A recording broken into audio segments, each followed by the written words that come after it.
Oke, ngomong-ngomong soal multiverse, bagaimana kalau mitos kucing punya banyak nyawa itu bukan karena kucing punya banyak nyawa, tapi karena dia punya banyak dunia?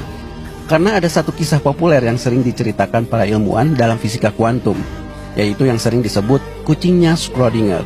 Kisah tentang seekor kucing malang yang dikurung dalam sebuah kotak bersama racun. Menariknya, kucing ini tidak hidup juga tidak mati, tapi dia hidup sekaligus mati. Memang absurd, tapi cerita ini bukan mitos, bukan legenda, melainkan sebuah eksperimen pikiran yang dilakukan Erwin Schrödinger, ilmuwan yang perannya sangat besar dalam fisika kuantum. Schrödinger melalui kucingnya ingin menunjukkan bahwa fenomena dalam fisika kuantum bisa membuat dunia ini tampak tidak masuk akal.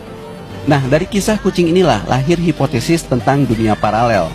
Karena kucing ini bukan hidup dan mati di satu dunia, tapi hidup dan mati di dunia yang berbeda. They have split. They have gone their own way. It is if they have become two separate worlds. Oke guys, sebelum kita bahas kucingnya Schrödinger yang nanti memunculkan hipotesis dunia paralel, kalian harus tahu dulu, terlepas dari kontroversinya, faktanya persamaan Schrödinger adalah rumus paling sukses sepanjang sejarah fisika. Karena berkat rumusnya Schrödinger lah, para ilmuwan bisa memetakan semua unsur dalam tabel periodik, dan kita bisa menikmati banyak teknologi yang lahir darinya. Maka sebagian ilmuwan tidak mau terlibat soal perdebatan tafsirannya, yang penting rumusnya bekerja. Mereka menggunakan rumus ini seperti kita menggunakan handphone. Kita tahu cara makainya, tapi kita tidak tahu cara kerja di dalamnya. Schrödinger pun kemudian menunjukkan sebuah paradoks melalui sebuah eksperimen pikiran yang kemudian dikenal dengan Schrödinger's cat, kucingnya Schrödinger. Schrödinger membayangkan ada seekor kucing dikurung dalam sebuah kotak. Di dalam kotak itu ada racun dalam tabung, zat radioaktif, dan Geiger counter, alat yang bisa mendeteksi peluruhan radioaktif. Dan alat ini terhubung dengan palu. Skenarionya adalah, kalau alat ini mendeteksi adanya peluruhan radioaktif, maka palu itu akan memecahkan tabung racunnya, dan kucingnya mati karena keracunan. Tapi kalau tidak, berarti kucingnya hidup. Sekarang perhatikan apa maksud Schrödinger dengan eksperimen ini. Ingat prinsipnya, menurut interpretasi Copenhagen, setiap partikel selalu dalam keadaan superposisi ketika kita tidak mengamatinya. Ini termasuk meluruh atau tidaknya atom radioaktif tadi. Dan kalian harus catat bahwa mengukur atau mengamati dalam konteks sains sama dengan kita melihat dengan mata. Nah, kotak tadi dalam keadaan tertutup, jadi kita tidak bisa melihat secara langsung apa yang terjadi di dalam kotak. Nah, di sini paradoks yang ingin ditunjukkan Schrödinger. Katakanlah kalian membuka kotaknya dan menemukan kucingnya mati. Artinya atomnya meluruh. Pertanyaannya, sejak kapan kucingnya mati? Kalian tidak bisa mengatakan kucingnya mati sejak kotaknya masih tertutup. Dan kalian pun tidak bisa mengatakan kucingnya masih hidup selama kotaknya masih tertutup. Karena selama kotak masih tertutup, zat radioaktif tadi belum bisa dikatakan meluruh atau tidak, tapi meluruh dan tidak dalam waktu bersamaan. Artinya, selama kotaknya masih tertutup, kucing itu pun harus dipandang dalam keadaan superposisi, mati dan hidup dalam waktu bersamaan. Barulah saat kalian membuka kotaknya, hanya pada saat itulah kucingnya mati. Atau sebaliknya, kalau kalian menemukan kucingnya hidup, hanya pada saat kalian membuka kotaknya lah kucingnya hidup. Gak masuk akal? Ya itulah poin yang ingin ditunjukkan Schrödinger. Betapa absurdnya teori kuantum kalau harus ditafsirkan seperti ini.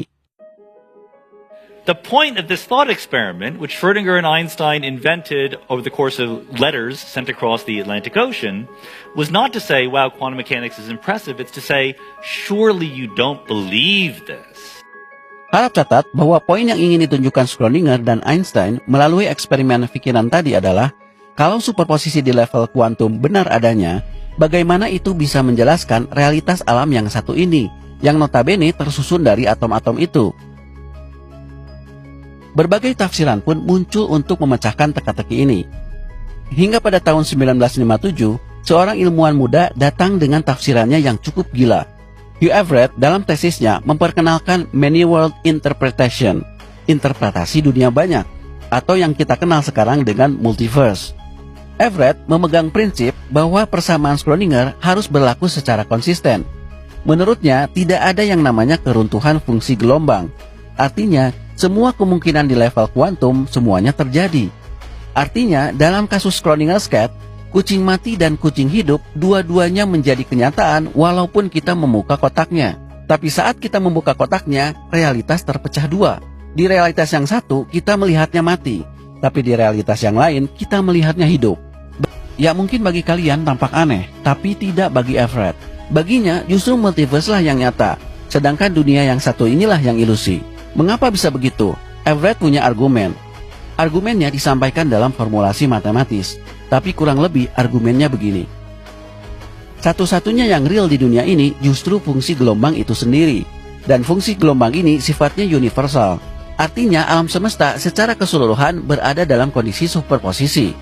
Dalam kasus Chroninger's Cat, Everett mengingatkan bahwa yang disebut objek kuantum bukan hanya atom radioaktif, tapi kucing dan orang yang membuka kotaknya juga merupakan objek kuantum dalam satu sistem. Dan semua objek dalam satu sistem kuantum akan mempunyai gelombang yang sama karena terhubung satu sama lain melalui mekanisme yang oleh Einstein disebut quantum entanglement. Dan begitu kalian membuka kotaknya, kalian pun akan mengalami superposisi karena berada dalam satu sistem kuantum. Isolated completely, a quantum system would revert back to separate states of matter, each entangled with a distinct state of its environment. In other words, the object in question would be both in and out of phase with multiple parallel realities. Lalu pertanyaannya, mengapa kalian hanya menemukan salah satunya? Menurut Everett, itu karena kita mengalami apa yang disebut quantum decoherence atau dekoherensi kuantum.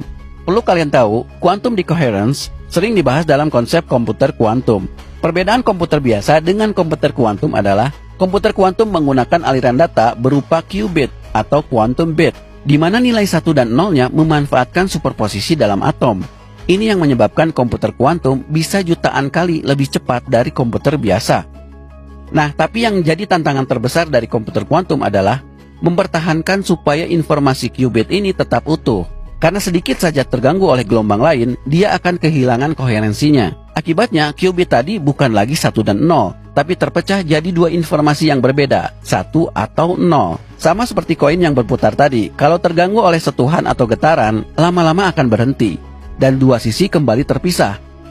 Ini yang disebut dekoherensi. Menurut Everett, itu yang terjadi saat kita membuka kotak tadi. Aksi kita membuka kotaknya membuat superposisi terpecah jadi dua informasi yang berbeda, atau dua fungsi gelombang yang berbeda. Dan itu disebabkan karena sistem kuantum berinteraksi dengan lingkungan sekitarnya. Dalam kata lain, realitas terpecah jadi dua, dan kita hanya bisa melihat salah satunya. They have split. They have gone their own way. It is as if they have become two separate worlds. There is a you that sees the cat awake, and there is a you that sees the cat asleep, and these two versions of you can never talk to each other.